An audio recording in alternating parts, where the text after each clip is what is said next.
Sagutin natin tong dalawang question. Update ng speed test and paano mag-register.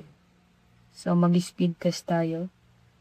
Nandito yung Wi-Fi. Try natin mag-speed test.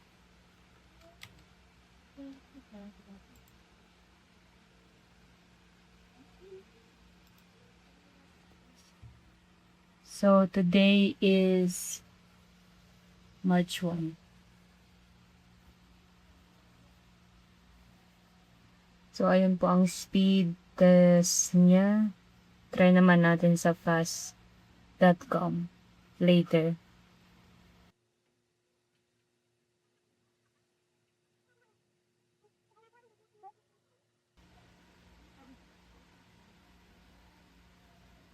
Yeah.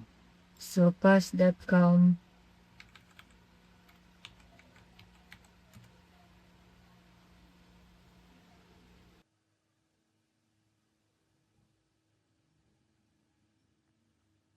Show more.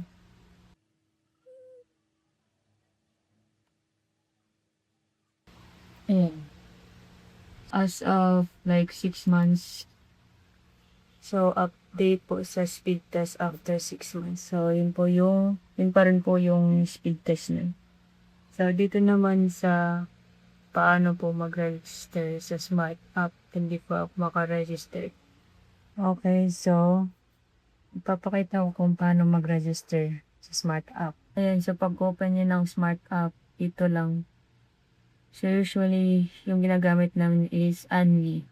Dito, Anli. Tapos, 1, 2. Yan lang. So, mag-add kayo ng payment method dito. Either yung sa Maya, or loloadan nyo ng 1299 yung number ninyo. Automatic yung mapupunta dito. So may load. So, yun yung pwede niyang gawin. Anli, yan, tas payment method, change. Either load yung GigaPay or yung Maya or GCash. And then, swipe nyo lang para confirm. So, ganun lang pag-load.